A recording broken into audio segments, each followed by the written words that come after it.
अऊज़ु बिल्लाहि अस्समीइल अलीम मिनश्शैतानिर लईनिर रजीम। बिस्मिल्लाहिर रहमानिर रहीम।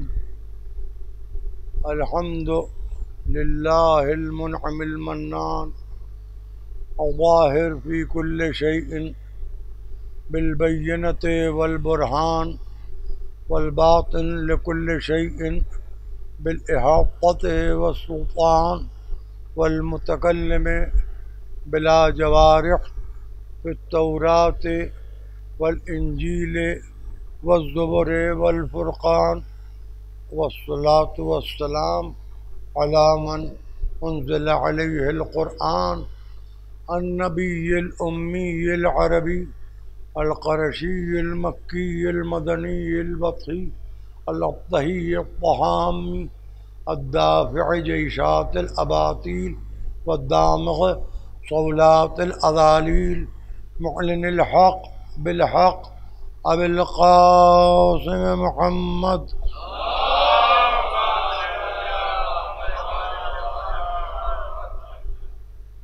वअला अहलि बैतिहि अत्तय्यबीन अत्ताहिरीन अल-मअसूमीन अल-मज़लूमीन अल्लज़ीना अज़हबल्लाहु अन्हुमुर रिज्स व तह्हरहुम तत्हीरा।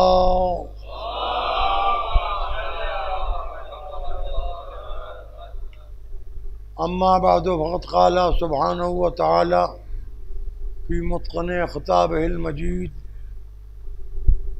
इन्नल्लाह मअस्साबिरीन। सलावत।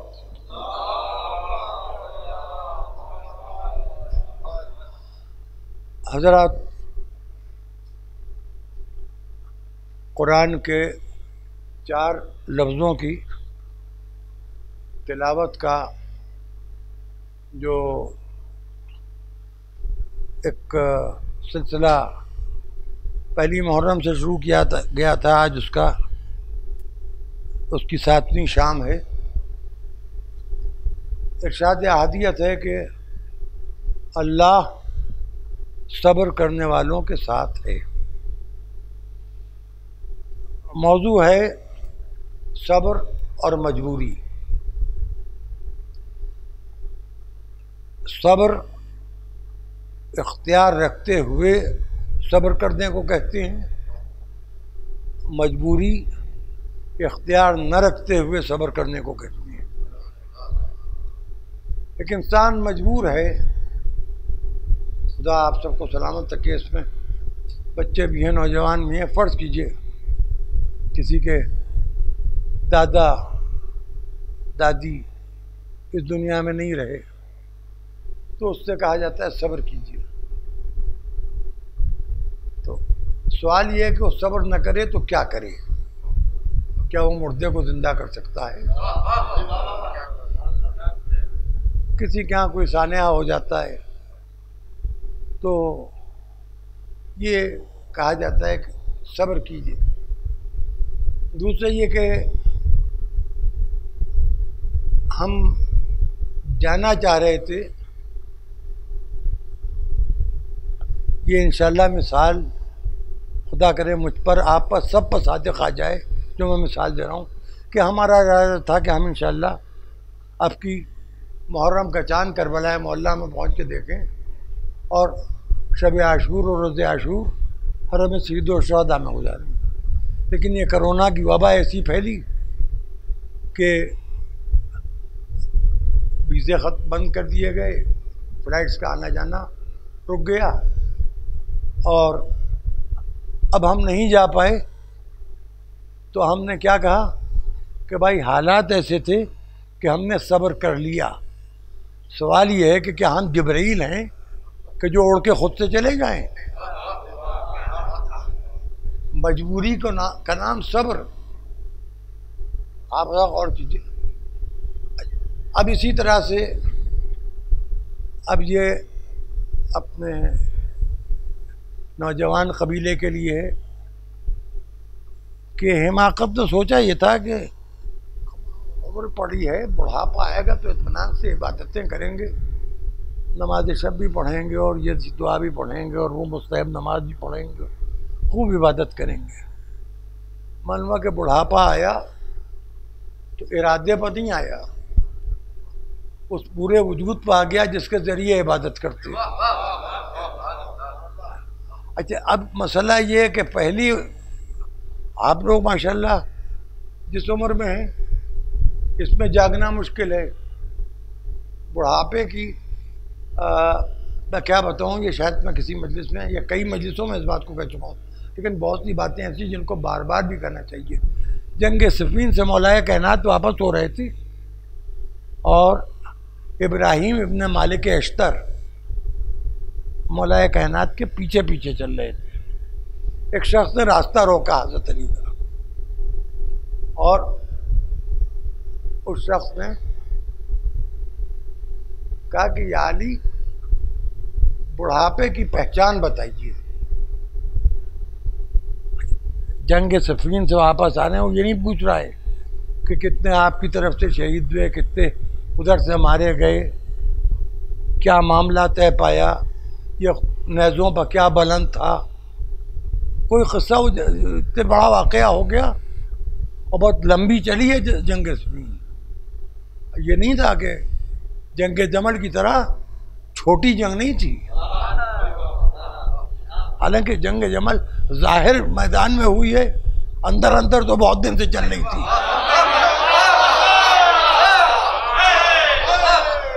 तो अच्छा, ये जंग सिफ़ीन जो है ये भी मौरूसी जंग थी। तो अब वो कुछ नहीं पूछ रहा है, वो पूछ आ रहा है, वो पूछने वाला कि या अली, बुढ़ापे की पहचान बताइए। एक जुमले में मौलाए कायनात ने जवाब दिया, फरमाया कि बूढ़ा वो है कि यजलिस मअन नाइमीन व यनाम मअ जालिसीन, जो बैठे हुए लोगों के दरमियान सोने लगे और सोते हुए लोगों के दरमियान बैठा हुआ मिल जाए, समझ लेना वो बूढ़ा है।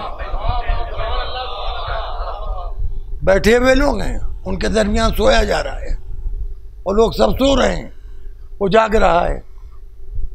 ये बुढ़ापे की पहचान मौलाए कहलाते हैं। इब्राहीम अपने मालिक अश्तर ने कहा कि ये खिज़र, अभी आप बूढ़े नहीं हुए हैं, उस पूछने वाले से। जब देखिए अली के साथ जो थे तो अली के साथ, मगर हर एक अपने एतबार से था, माफ़ कीजिएगा। उसमें से किसी ने कहा, इब्राहीम तुमने कैसे पहचाना? और शख्स गायब हो गया कि ये खिज़र थे।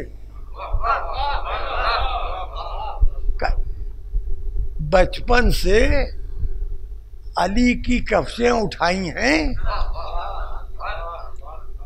तो अब क्या इतना भी ना जानूंगा कि ये पूछने वाला कौन है? अरे मैं कहते कहते रुक जाऊं तो भी गलत है, कह दूं तो लोगों को मेरी बात के ऊपर कुछ ना कुछ एतराज़ इंशाअल्लाह ज़रूर होगा, और 2 बजे रात तक उन्हें इतना गुस्सा आएगा कि इंशाअल्लाह सो नहीं पाएंगे। मालिक अश्तर का बेटा अली की खिदमत में रहते रहते खिज़र को पहचान गया।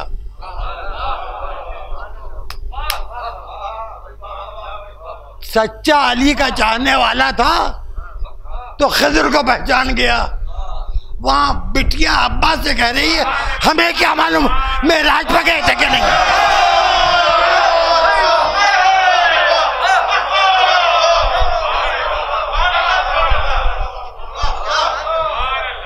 एक सलावत पढ़ते हैं बाबा। आप थोड़ा आप लोग इधर और खिसक लीजिए। हालांकि ये कैमरे वालों को ये शिकायत है कि क्योंकि इन लोगों के स्टैंड जो हैं वो बौने हैं, आप लोगों के जब नारे हैदरी या नारे सलावत के लिए हाथ उठते हैं तो कैमरे के लेंस के सामने आ जाते हैं। तो अब इतना डिजिटल प्रोटोकॉल के जो मजलिस को मुतासर करे, ये मेरे लिए काबिल कबूल नहीं है। लिहाजा बाआवाज़ बुलंद एक सलावत पढ़ते हैं।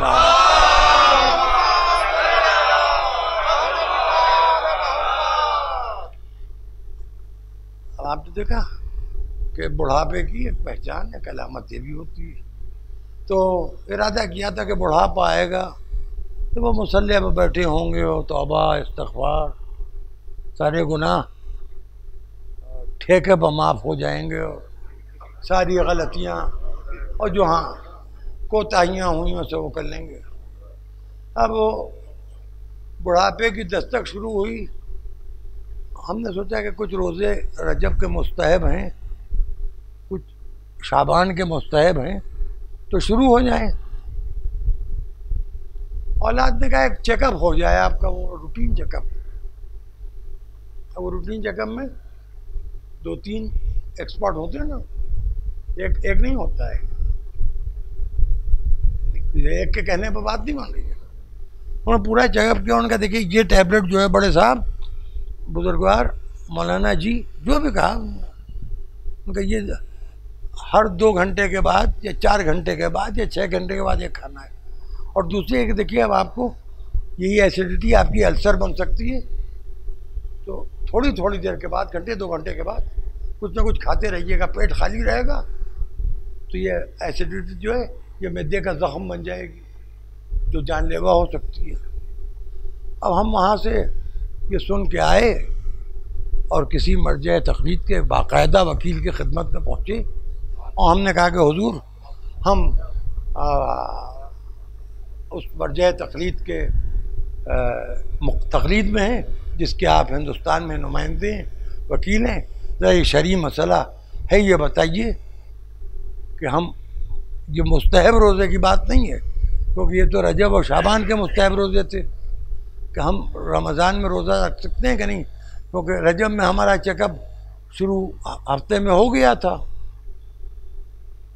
उनका देखिए आप देखने में तो अच्छे खासे लग रहे हैं, आवाज़ से भी टाठे हैं और चेहरे पर आपके वो फिटकार भी नहीं है जो उम्र की ठोकरों से पड़ती है। अभी हाँ ज़रब महोसाल के तमाचों से आपके रुखसार महफूज हैं, देखने में तो आप ठीक लग रहे हैं। बहरहाल मैं मजलिस इफ्ता से इस्तिफ्ता करके नजब से आपको बता दूंगा, जाइए आप अपने घर। अब उन्होंने मेहरबानी फरमाई, वहाँ से मालूम कि हमारे मर्जा का फतवा ये आ गया कि अगर तबीब हाज़िक़ ने यानी एक्सपर्ट डॉक्टर ने मना किया है तो रोज़ा रखना हराम है। ये हुआ क्या, ये वाजिब हराम हो गया। अब सुनिए, सोते वक्त अपने मरहूमीन के लिए हम सूरह फातिहा पढ़ते हैं मसलन, और वो सूरह फातिहा कभी कभी ऐसा होता है कि लेट गए और याद आया तो फिर उठ के बैठ गए, पढ़ लिया।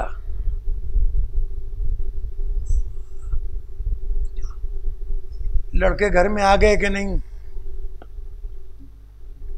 घर में सब ठीक ठाक है कि नहीं, ये साकिब नहीं हो रहा है। क्यों? इसका ताल्लुक़ है मोहब्बत से। देखिए अमल अकीदे के बाद है, पहले मोहब्बत फिर अमल। अमल में अमल को तो छोड़ा जा सकता है,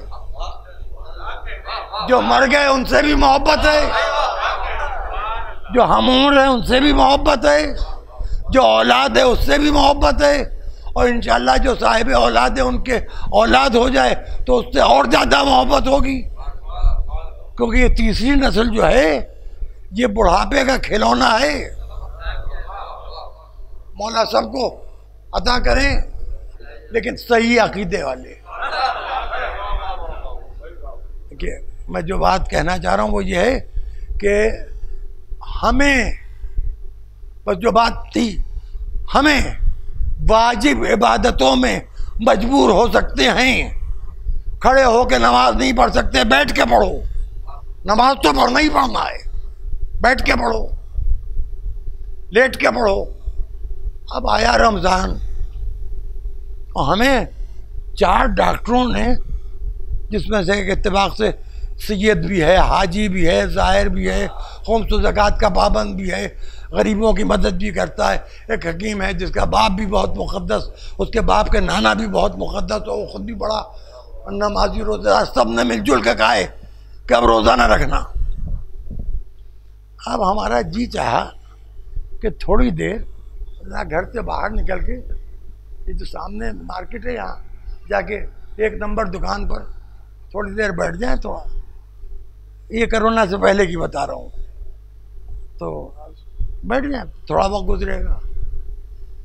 इतने में कोई उधर से गुजर रहा था, उसने कहा पान खाइएगा। मैंने कहा हाँ खा लूँगा। मैं पान खा लिया। एक साहब और गुजरे, कहने के सिगरेट हाजिर करूँ? मैंने कहा ये लाइए, घर में तो मिलती नहीं, आप ही पिला दीजिए। चलिए सिगरेट जला ली। रोजे से नहीं है ना, अल्लाह को तो मालूम है क्या नहीं है, अल्लाह से तो पर्दा नहीं है। उधर से गुजरा था एक शरीयत का पाबंद शख्स, उसने कहा बेगैरत बेहया मौलवी, हम तेरी इज्जत करते थे, तेरा एहतराम करते थे, उस पर खुदा की लानत। मैंने कहा भैया किस बात पर खुदा की लानत? मैंने क्या किया? रमजान का जमाना और तू पान खाए, सड़क के किनारे बैठा हुआ, चाय पी रहा है या सिगरेट पी रहा है, और उसके बाद पान खा रहा है, कब तुझे शर्म नहीं आती? मैंने कहा रोजे से नहीं है, डॉक्टरों ने मना किया है।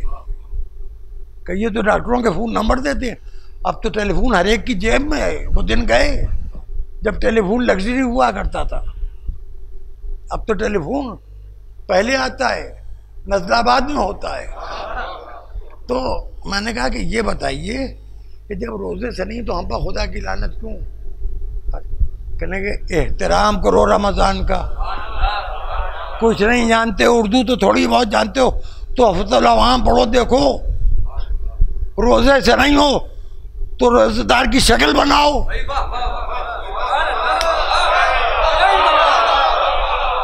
मजबूर हो। देखिए मेरी फिक्र कहाँ जा रही है, आपकी फिक्र मेरी फिक्र से आगे जा रही है।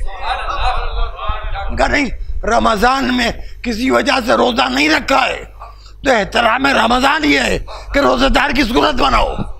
अगर किसी वजह से तुम हुसैन पर रो नहीं पा रहे हो तो सोगवार शक्ल इख्तियार करो।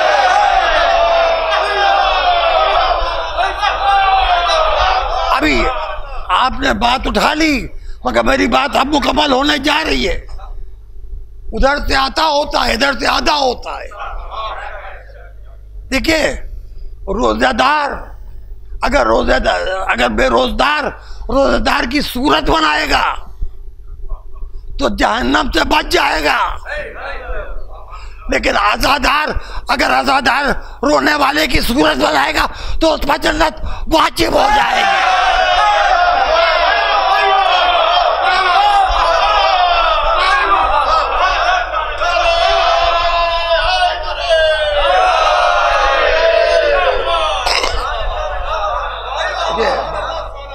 देखिए जहन्नम से बचना और है। अच्छा अब ये कि ये छठे इमाम ने फरमाया है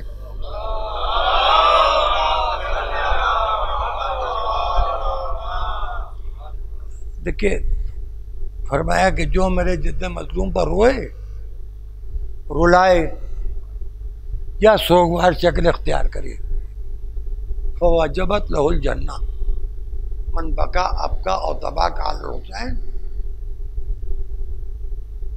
फवाजबत लहुल जन्ना।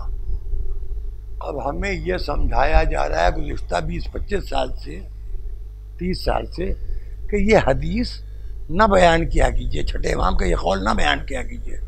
इसकी वजह से लोग नमाज छोड़ देंगे, रोज़ा छोड़ देंगे, हज वाजिबों का हज छोड़ देंगे, क्योंकि जब उनको यकीन हो जाएगा कि वाजिब है, जन्नत मिलनी है, तो अब क्या करें नमाज पढ़ के, क्या करें रोज़ा रख के, क्या करें हज करके, क्या करें ज़कात दे के, क्या करें खुम्स दे के, क्या करें इन इदारों में चंदा दे के, जन्नत तो वाजिब हो ही जाएगी। अगर इस नियत से कोई इस हदीस को सुन रहा है कि फ़िक़्ह जाफरी यानी वही छठे इमाम की फ़िक़्ह पर अमल करने वाला जन्नत की खुशखबरी सुन के वजूब जन्नत की खुशखबरी सुन के नमाज छोड़ देगा, रोज़ा छोड़ देगा, हज छोड़ देगा, तो फिर अब एक बात देखिए, नमाज शब के लिए क्या सवाब लिखें कि गोया उसने 70 रकतें अंबिया के साथ पढ़ी और आखिरी 70 रकतें नमाज शब पढ़ने वाले ने गोया खाना काबा में रसूल के साथ पढ़ी। तो अब ऐसा आदमी जो रसूल के साथ नमाज शब पढ़ चुका हो और अली का चाहने वाला भी हो, तो उसके लिए तो जहन्नम की तरफ वो देख ले तो जहन्नम जन्नत बन जाए। तो ये जो नमाज का सवाब है, तो क्या इससे क्या रोज़ा छूटा जा रहा है? या रोज़ा रख लिया तो रोज़े के सवाब जो बताए गए हैं, दुनिया में कोई इबादत ऐसी नहीं है जिसमें सोना सवाब हो सिवाय रोज़े के, कि सोना भी सवाब है।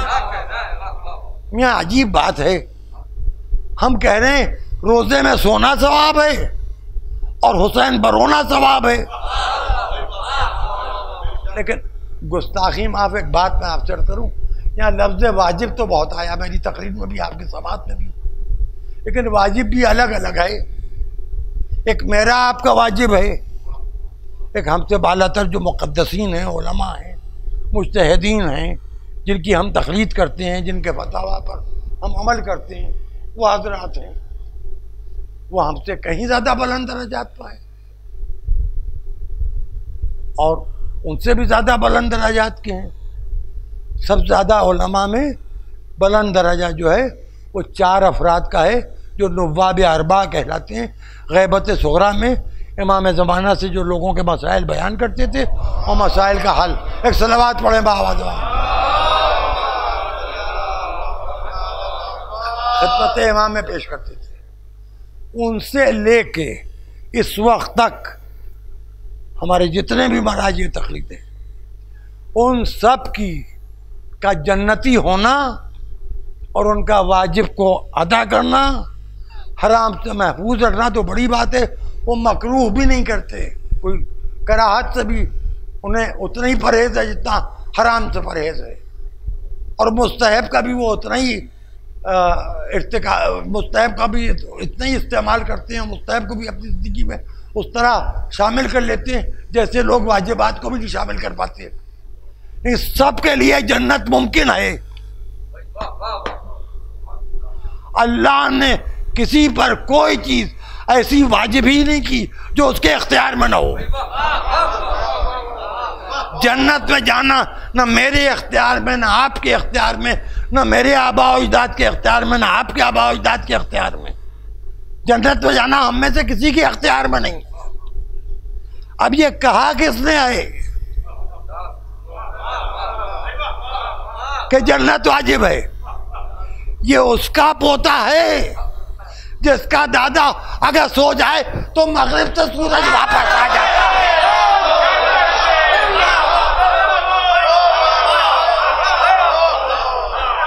तो जो घराना मगरिब की तरफ जाते हुए सूरज को वापस बुलाए, वाजिब तरफ न करे, तो हम जहन्नम की तरफ जाते हैं, वो क्या जहन्नम से निकाल जन्नत में नहीं जाता?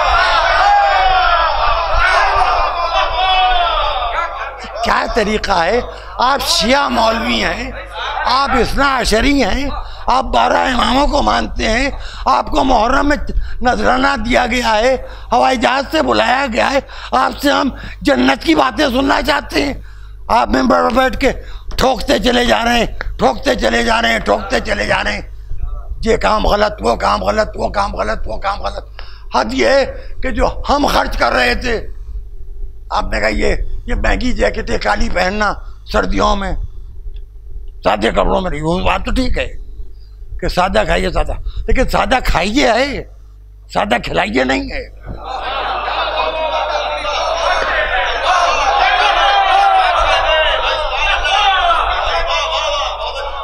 भाई 3 दिन के भूखे प्यासों के नाम पर अगर कुछ लोग सबको बग़ैर मजहब व मिल्लत की क़ैद के, बग़ैर अक़ीदे की क़ैद के, बग़ैर मसलक की क़ैद के, बग़ैर। अब आप बताइए, मैं आपसे एक बात पूछना चाहता हूँ, ये इत्तेहाद पर जो मजलिसों में पढ़ा जाता है, ये ज़्यादा इत्तेहाद पैदा करता है या सबीले ज़्यादा इत्तेहाद पैदा करता है?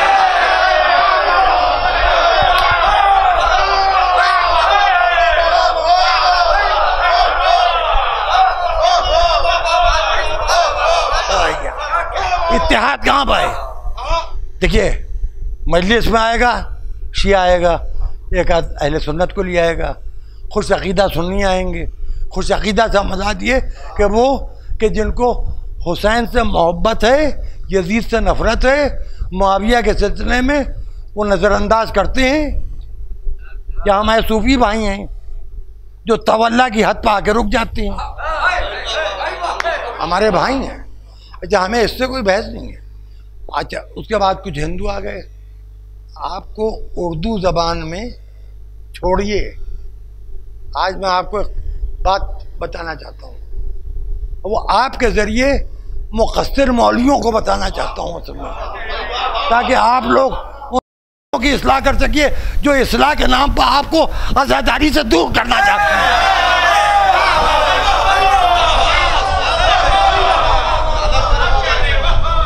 अल्लामा अमीनी ने अल-गदीर लिखी, उसका बहुत कुछ इसी यहाँ कुतुबखाना नासिरिया में, इसी लखनऊ शहर में उन्होंने बैठ के लिखा है। बहुत उन्होंने खुद एतराफ़ किया है कि मैंने बहुत कुछ कहाँ से हासिल किया, ये मुझे कहने की ज़रूरत नहीं है। और उसमें अल्लामा अमीनी ने यहूदी और ईसाई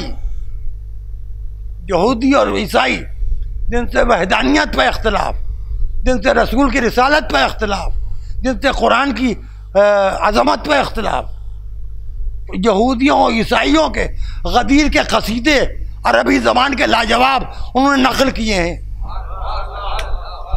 अरबी में यहूदियों और ईसाइयों के कसीदे मिलते हैं, उर्दू में हिंदुओं के कहे हुए मरसिए मिलते हैं।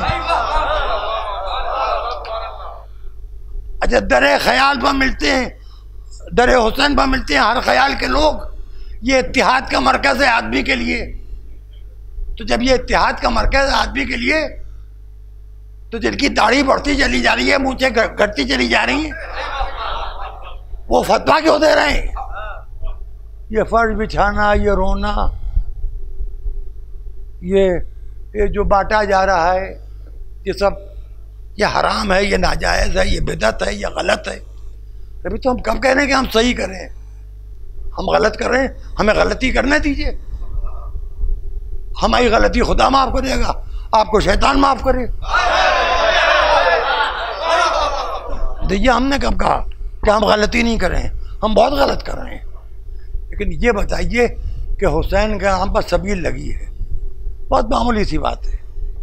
और बढ़ दीजिए, कुछ नहीं है, आलू का भुर्ता और दो रोटियां बट रही हैं, कोई भी उधर से गुजर रहा है, शरबत बट रहा है,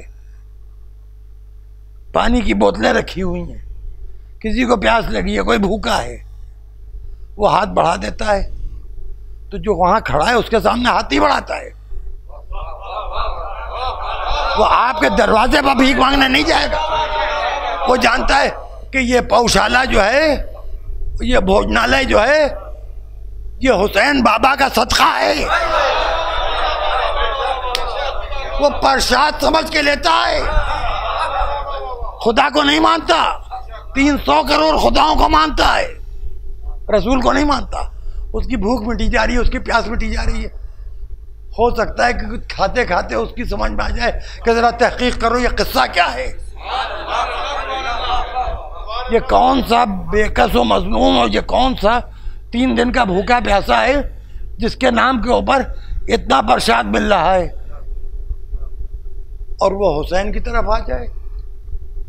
अच्छा, ये आवाज़ आपसे एक सवाल कर ही लूँ। अब बदअकीदगी, जब बदअमली फैला रहा हूँ, तो जब लोग बदअकीदगी फैला रहे हैं तो मेरे यही का इल्ज़ाम लगेगा कि बदअकीदगी बदअमली फैला रहे हैं।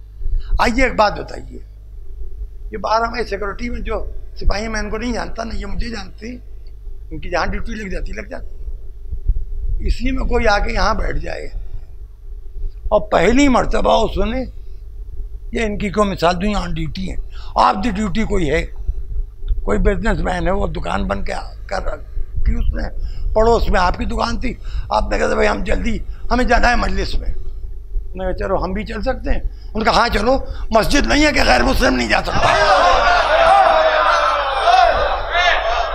अरे मजलिस है, ये तो हुसैन का फर्ज है, तुम्हारा मजहब कुछ भी हो, आओ चलो। अब वो आके बैठा, वहाँ कोई आलिम दीन तकरीर फरमा रहे थे, उन्होंने अल्लाह की वहदानियत बयान की, उसके दिल में नया क्या आई कि उसने कहा अशहदु अल्ला इलाहा इल्लल्लाह, सुनिएगा पूरी बात सुन लीजिएगा। उसके बाद रसूल का जिक्र शुरू हो गया, मालूम उसके दिल में क्या आई, कहने लगा अशहदु अन्ना मोहम्मद रसूलुल्लाह। उसके बाद रफ्ते मसाहिब आ गया, पहली मरतबा किस्सा करबला का सुना था, इतना रोया कि मर गया वहीं। बताइए जहन्नम में गया कि जन्नत में?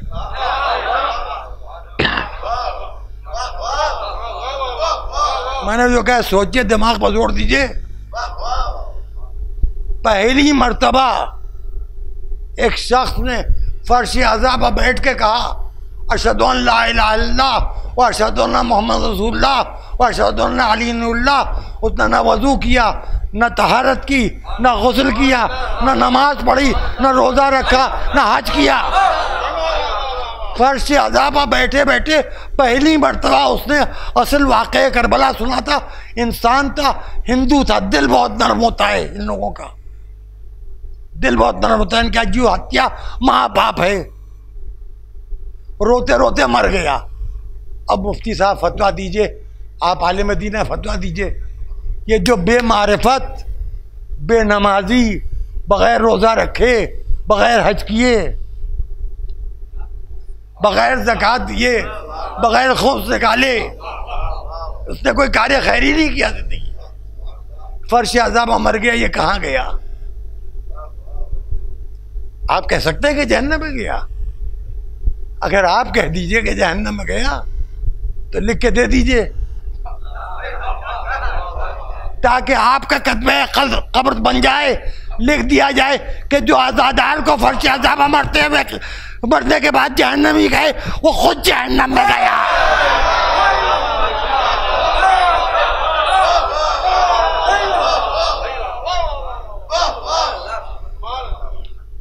देखिए, माफ कीजिएगा, मैं ये नहीं कहता, और ये भी मैं मान नहीं सकता, और कोई नहीं मानेगा कि सारे शिया 5 वक्त के बड़े नमाज के पाबंद हैं, लेकिन बदनाम भी न कीजिए आज़ादारी के नाम पर।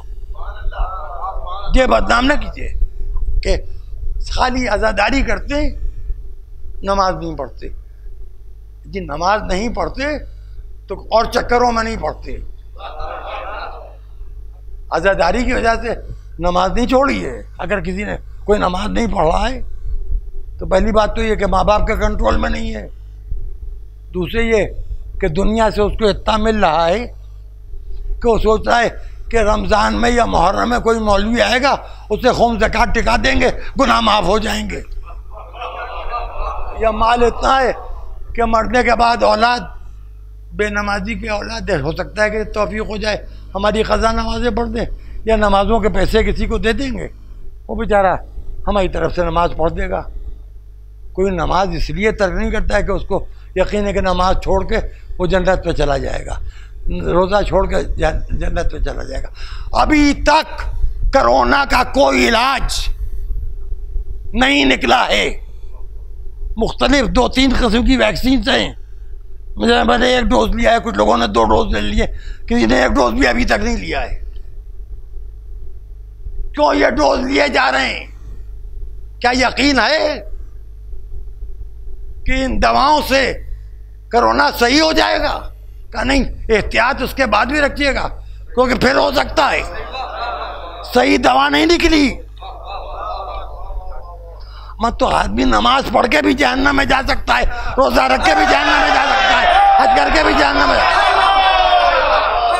ये कोरोना तो किसी को भी हो सकता है। एक चीज है जो इस कोरोना से बचा रही है, उन्होंने कहा फर्श आज़ा पर बैठ जाओ, रुलाओ या सोगवार शक्ल अख्तियार करो, हम पर वाजिब है कि जन्नत में भेज देंगे। सलावत पढ़े बाबा।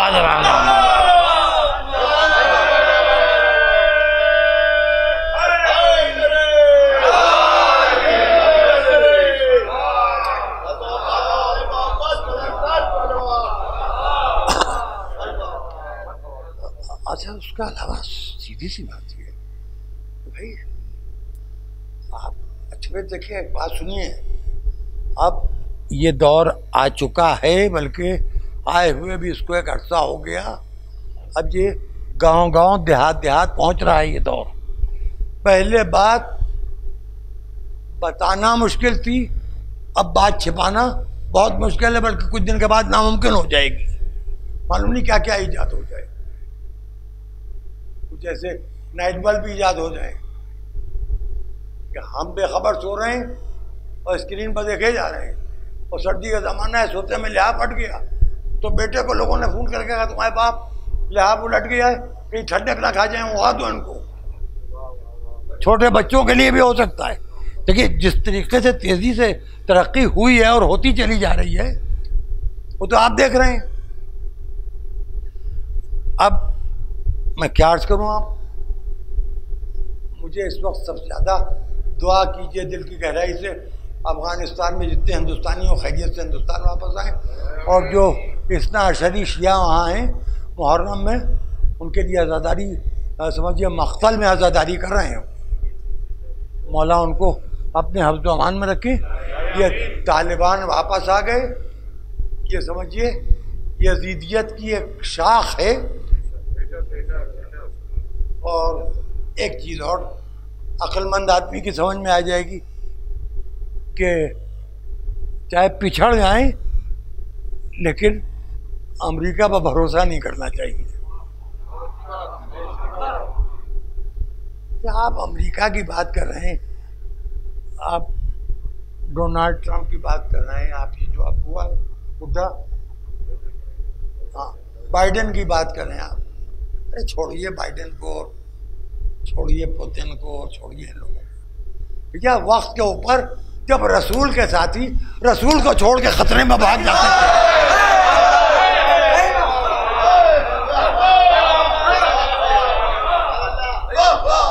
अब कहिए तो मैं अपने अंदाज का जुमला कह दूं, अमेरिका सीरत सहाबा पर चल रहा है।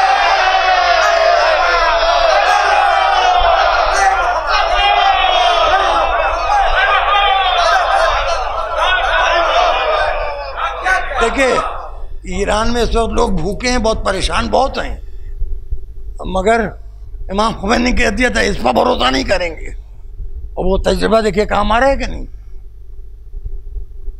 शाह के ज़माने में तो ईरानी अमरीकन के ग़ुलाम हो गए थे, और इनकलाब आया, उनका अमेरिका से हमेशा से झगड़ा चला आ रहा है। अजी इत्मीनान से घर में सो तो रहे हैं, भूखे हैं, उनका पेट्रोल नहीं बिक पा रहा है, उनके पास बहुत है, लेकिन अमेरिका ने सारी दुनिया को इनसे काट दिया है तकरीबन, और इनसे उनका माल नहीं खरीदा जा रहा है। लेकिन हैं तो सुकून से, कोई ख़तरा तो उनको नहीं है, ठीक है, ये बुरा वक्त उनका गुजर जाएगा। अब जहाँ हम हिंदुस्तानी हैं, सुनिए साहब, हमारे यहाँ आज़ादी आई 15 अगस्त को लाल किले की फसील से। हमारे जो इस वक्त के प्राइम मिनिस्टर हैं, उन्होंने तकरीर की 16 अगस्त को। उस तकरीर के ऊपर कमेंट आना शुरू हो गए कि इन्होंने ये बात गलत कही, ये बात गलत कही, ये बात गलत कही। हम आदी हैं अपने हाकिम के खिलाफ बोलने के, क्योंकि हम जमहूरियत में रहते हैं। अच्छा, हाकिम के खिलाफ बोलने की आदत कहाँ से पड़ी? दरबार खिलाफत से नहीं पड़ी, मैदान करबला से आदत पड़ी।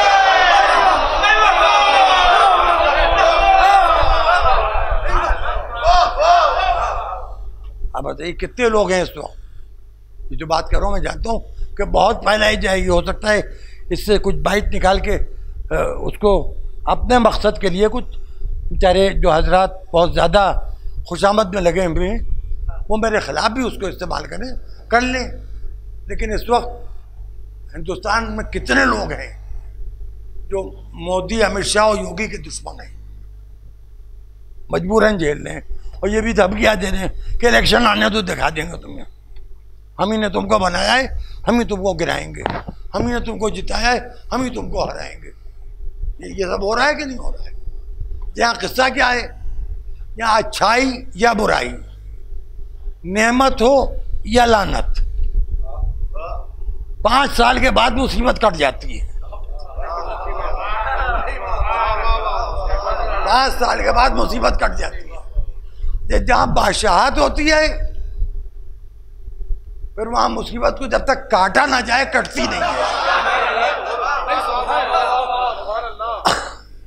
अब रिसालत के बाद कमाले इस्मतो तहारतो विलायत को हुकूमत ने तब्दील किया।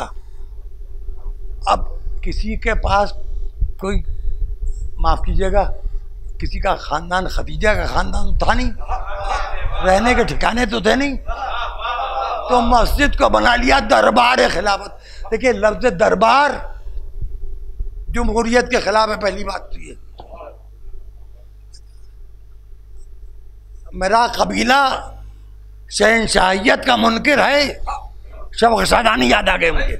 मेरा कबीला शहनशाहियत का मुनकिर है, सरों के ताज यहाँ ठोकरों में रहती है।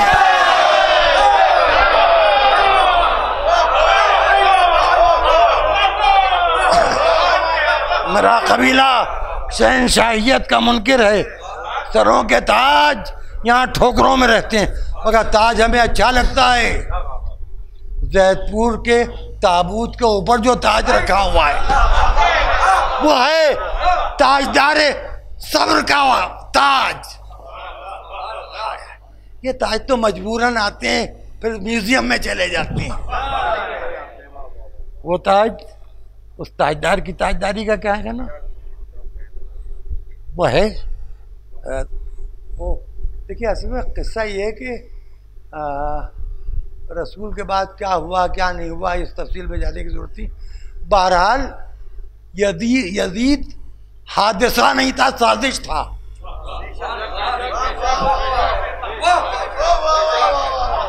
अब मुझे ये लखनऊ की समाज से शिकायत होने लगी है। देखिए हादसा तो वो है कि खुदा न खास्ता आप यहाँ तशरीफ लाए और गिर पड़े किसी से ठोकर खा के, और क्या कि रास्ते में ऐसी चीज़ें रखी गई हैं, साजिश की गई है कि आपको गिराया जाए, आपको चोट लगे, खुदा न खास्ता आप जख्मी हो जाएं या आपकी हड्डी में तकलीफ हो जाए।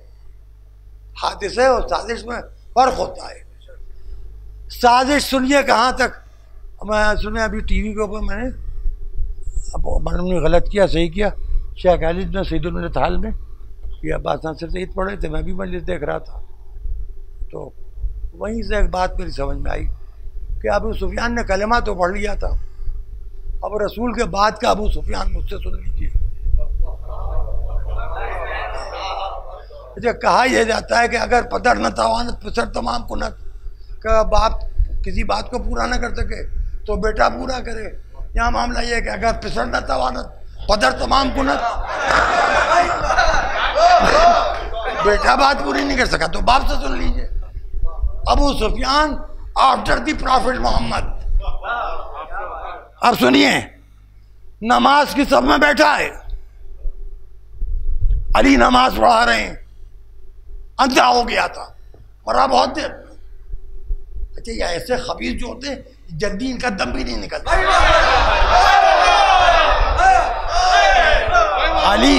अली के दुश्मन और हुसैन के दुश्मन को अल्लाह मौका बहुत देता है कि अभी भी तौबा कर लो, अभी भी तौबा कर लो, अभी भी तौबा कर लो। लेकिन न जाने क्या है कि ये अली की मोहब्बत, अली की अदावत, दोनों के कैफियत ऐसे कि अगर दिल में बैठ जाए तो भी नस्लों से निकल नहीं पाती, ना मोहब्बत निकल पाती है ना नफरत निकल पाती है। तो कौन ही चलाई, अंधा था ना, तो जो पहलू में नमाजी बैठा था, कहने लगा कोई गैर तो नहीं है? वो नमाजी कहने नहीं गैर तो नहीं। कहने अली अजान दे रहे हैं। कहने मोहम्मद की चालाकी देखी, कैसे सलीके से अपना नाम अजान में और कलबे में शामिल कर लिया। अजान खत्म हुई, जिसके कोहनी मारी थी उसके दिल पर चोट लगी। उसने जनाब अमीर की तरफ मुखातिब को कहा, या अली, ये अंधा कह रहा है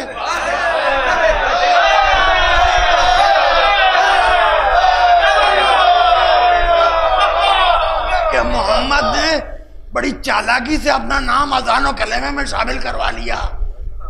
बज़ाहिर तो ये बड़ी खुदा परस्ती की बात है कि अल्लाह एक है, बस उसके आगे कुछ होना ही नहीं चाहिए। हजरत अली ने जवाब दिया कि मर रहे हो, अंधे हो गए हो, मगर अभी तक दिल से रसूल की दुश्मनी निकली नहीं है तुम्हारी। तो अली की सनद मुनाफिकत लेके मरा।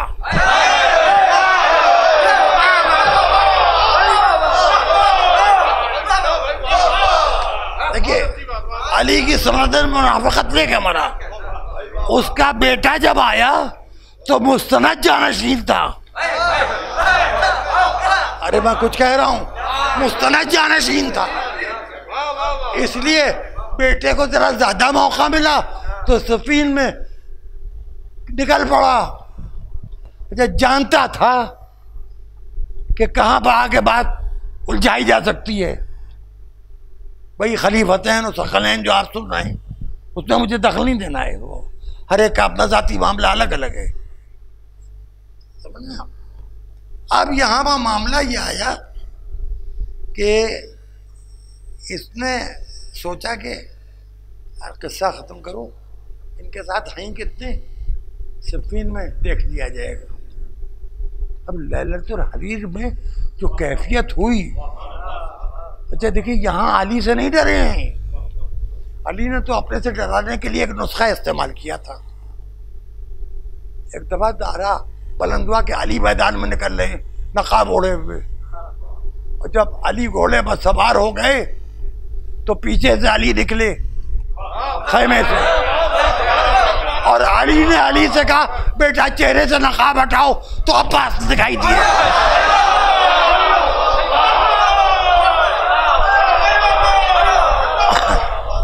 अली ने सिफ़ीन के मैदान में ऐलान कर दिया कि अगर अबू सुफियान अकेला नहीं है, लावारिस नहीं है, तो अली भी लावारिस नहीं है। इसकी विरासत तो यजीद तक आगे खत्म हो जाएगी, मेरी विरासत तो कयामत तक। तलवार पढ़ दे बाबा।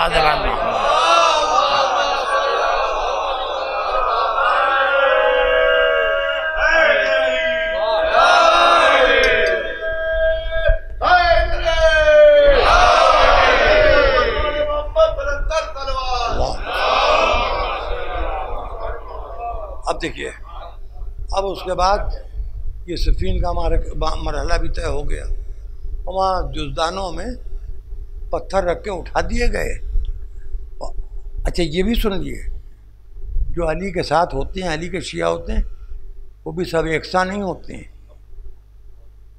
भाई जो अली के साथ थे, मुआविया से लश्कर से लड़ने गए थे, अली कह रहे हैं कि जुज़दानों में कुरान नहीं है, पत्थर है। जिद पकड़ ली कि नहीं कुरान है।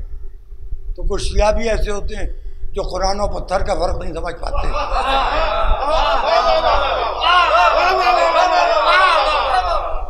काबिल बहुत हैं, मैं कहे कि काबिलियत जुज़दान देखते हैं, ईमान कहाँ देखते हैं। उसके बाद से हमने भी अपना एक नजरिया बना लिया कि हम ईमान देखें, कुरान देखेंगे, जुज़दान नहीं देखेंगे। हम अकीदा देखेंगे, हम मामा नहीं देखेंगे।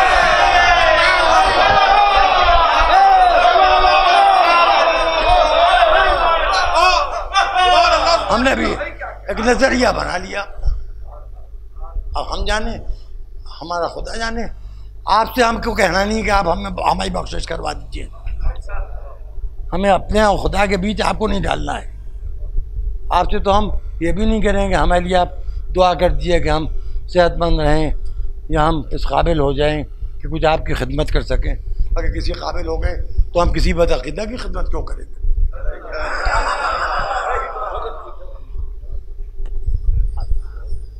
ये लोग अगर आसुद्दौला के ज़माने में होते तो मैंने उनके खिलाफ कितने फतवे दे दिए होते कि इतना पैसा इमाम बाड़े पर लगा दिया, यही किसी ताबीरी काम में लगाते। ये तो ज़हनियत है, यानी खाली खाली यजीदी ही हुसैन से नहीं जलते हैं, बस कुछ कहलवाइए नहीं, खाली यजीदी ही हुसैन से नहीं जलते हैं। अब मैं कुछ कहना नहीं चाह रहा, खैर छोड़िए, हटाइए। अच्छा, अब जब छोड़िए हटाइए ही है तो कम से कम बआवाज़ बुलंद एक सलवात भेज दीजिए।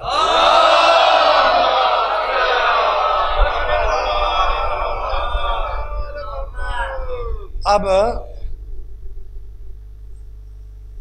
देखिए, एक तो होती है गलती, एक होती है गलती की वसीयत। देखिए, गलती की वसीयत, ये जो दमिश्क में मरा, जिसके लिए कहा जाता है खताए इज्तिहादी हो गई थी, इसने ये जो वसीयत की कि इसके बाद यजीद उसकी जगह पर उसके लिए बैत ली जाए और उसको अमीरुल मोमिनीन और खलीफतुल मुस्लिमीन माना जाए। पूरी बात समझ जाए। अच्छा, यजीद का किरदार लोगों के सामने ऐसा है कि मैं खिलाफ तहजीब इतना ज़्यादा है कि मैं तन्हाई में नहीं बयान कर सकता कि जाए कि एहतराम में फर्श आज़ा और एहतराम में मजलिस हुसैन। तो यूँ समझ लिए कि यजीद इस मामले में इकलौता है यजीद जिसने अपनी सौतेली माँ से अक़्द किया, जो अपने घर के अंदर के रिश्तों का एहतराम न करता हो, वो साहिबाने चादर तदीर का क्या एहतराम करता है। और उसका जो जवाब हुआ वो सबके सामने। अब इनका एक हरबा, ये इससे पहले भी हम देख चुके हैं कि ये दरिया के किनारे घेरते हैं लौटने के लिए और पानी बंद कर देती हैं। इनके पास सबसे बड़ा हरबा ये, और यही हुआ करबला में 5वीं मुहर्रम से पानी का ले जाना दरिया से कम किया जाने लगा। 6ठी को पानी कम हुआ और 7वीं मुहर्रम आज की तारीख कहते आप, बड़ा गजब का दिन आज का। 7वीं मुहर्रम की सुबह से बच्चे खाली प्याले हाथों में लिए एक खेमे से दूसरे खेमे में अल आतश हाय प्यास हाय प्यास। और शब आशूर तो बच्चों ने अपना नारा बदल दिया था, अल आतशो खत खतलाना, हाय प्यास हमें कत्ल किए दे रही है, प्यास हमें मारे डाल रही है। आप ये सोचिए, कोई इंसान अगर इंसान है तो जानवर की प्यास नहीं बर्दाश्त कर सकता। और इस लश्कर ने छोटे छोटे बच्चों को, औरतों को, सब पर पानी बंद किया। और फिर सुबह आशूर नमूदार हुई। शब आशूर जनाब उम्मे फरवा ने बेटे को बुलाया, कहा कासिम 13 साल के हैं, कासिम 13 साल के उनका बच्चा होता है। कासिम ऐसा है कि मेरा आका हुसैन से रिश्ता बहुत नाजुक है। देखो, मुझे बीबी उम्मे लैला के सामने शर्मिंदा ना होने देना, पहले अपनी जान कुर्बान कर देना। अब शब आशूर हुसैन ने खेमे में सबको जमा किया मुख्तसर सी तकरीर की और फरमाया देखो मैं बैत उठा लेता हूँ, मैं तुम्हें इजाज़त देता हूँ, ये तीर, ये तबर, ये फौजें, ये लाखों का लश्कर तला मेरे लिए है। अगर तुम जाना चाहो तो चले जाओ, और तुम जाओ और ये भी यकीन करो कि मैं रोज़े महशर तुम्हारी शफाअत की भी सिफारिश करूँगा। ऐसा नहीं है कि तुम चले जाओगे तो तुम्हारी शफाअत की बात नहीं होगी। बैत भी उठाई और मैं तुमको जन्नत की बशारत भी दे रहा हूँ। जाते हुए शर्मा रहे हो तो चिराग बुझा दिया, चिराग रोशन किया। अब जो चिराग रोशन किया तो जो जहां बैठा था वहीं बैठा है। हबीब इब्न मुजाहिद ने कहा ये अपना जहरा, ये जहरा के लाल, वो आपके कदमों को छोड़ के कहाँ जाएं जिनकी माँ ने उन्हें इसलिए पैदा किया कि आप पर कुर्बान हो जाएं।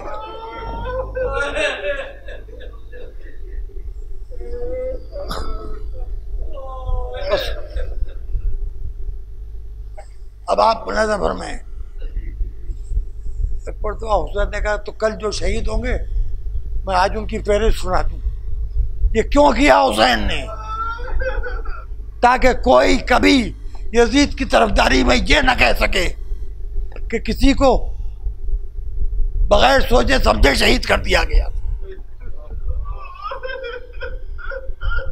फिर इसने शुहदा सुनाना शुरू की। जब अली असगर का नाम आया तो हुसैन को कुछ कहलवाना था कासिम से।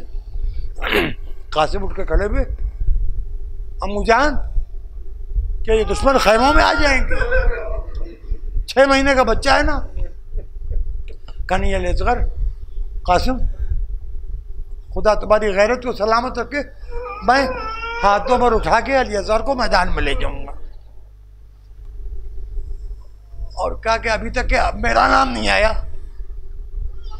दूसरा सवाल, आपने जो शहादा की फेरी सुनाई मेरा नाम नहीं आया।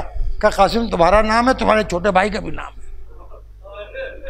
तुमसे 2 साल छोटा है अब्दुल्ला इब्न सर, उसका भी नाम है। कहा अच्छा। अब इमाम हुसैन ने किसी से वो सवाल नहीं किया जो इमाम हुसैन ने कासिम से पूछा, कैफा तजदुल मौत, तुम मौत को कैसा पाते हो?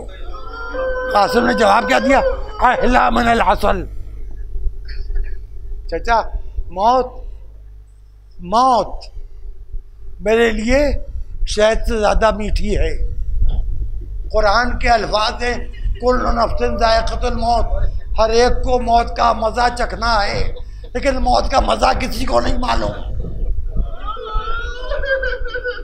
हसन का बेटा मौत का मजा बता रहा है कि अगर हुसैन के लिए मौत आए तो शायद से ज्यादा शीरी है। गले लगा लिया, रोने लगे। सुबह हुई, फिर आखिर में कासिम, जनाब कासिम जाके खेमे में, एक रवायत खेमे के अंदर, एक रवायत खेमे के बाहर, तनाब खेमा से टेक लगा के बैठ गए। अम्मा कह रही हैं जाओ, चचा कह रहे हैं कि न जाओ। इतना याद आया कि बाबा ने बिल्कुल आखिरी वक्त बाजू पे एक तावीज़ बांधा था। तावीज़ खोला, उसमें लिखा था कासिम रोज़े आशूर मेरा हुसैन, मेरा भैया 3 दिन का प्यासा दुश्मनों के नरके में होगा, तुम वहां मौजूद होगे। कासिम मैं नहीं हूँगा, तुम मेरी तरफ से अपनी कुर्बानी पेश कर देना। दौड़ते हुए चले, आंखों में आंसू, होठों पासी, कागज हाथ में, हुसैन के सामने आए। क्या है बेटा? कहा चाचा बाबा के वसीयतनामा लाया हूं। दोनों चचा भतीजे गले मिलके इतना रोए कि दोनों बेहोश हो गए। किसी तरह से अब्बास ने, अली अकबर ने और मोहम्मद ने सबको संभाला। अब कासिम चले। बच्चा इतना छोटा था कि अब्बास ने गोद में उठा के घोड़े पर बिठाया। पैर रकाबों में जा नहीं पा रहे थे, पैर रकाबें नीचे थी, पैर ऊपर थे। एक छोटा सा नीमचा दे दिया गया। एक मर्तबा हजरत अब्बास से कहा कि आपने जो सिखाया है देखिएगा इस वक्त मेरे काम आएगा। और कहते हैं भैया अली अकबर भाई और मोहम्मद जरा देखते रहना मेरा अंदाज देख रहा हूँ। अच्छा ये वो मसाइब हैं जिनको तफसील से बयान करना कभी शायद आप किसी ने बयान भी नहीं किए।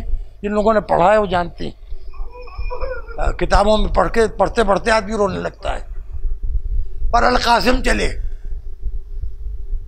अर्ज़क़ शामी के 3 भाइयों को वासिले जहन्नम करने के बाद अर्ज़क़ शामी को वासिले जहन्नम किया।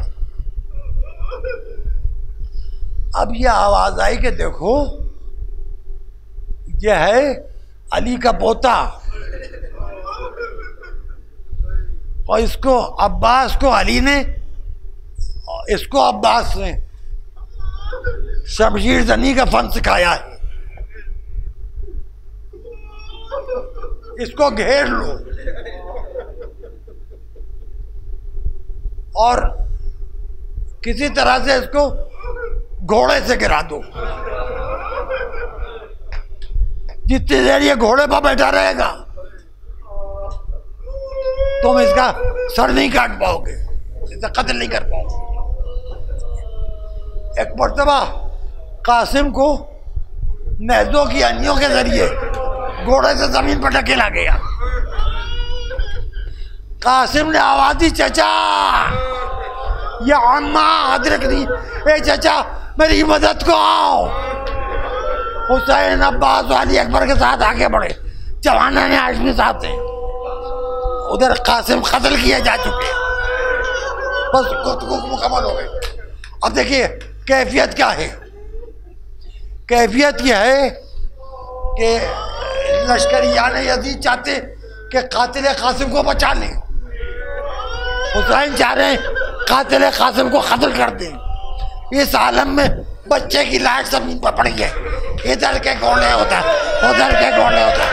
अरे अली अरे जनाब कासिम की लाश इतनी लंबी हो गई, हुसैन ने गले से लगा पाँव जमीन पर खत दे रहे, ए बाबी रबाब तुम्हारा लाल आ गया, तुम्हारा बच्चा, तुम्हारा वाह कासिमा वाह यतीमा वाह हुसैना सयअलमुल्लज़ीना क़ालू अय्या मुनक़लबिन यनक़लिबून।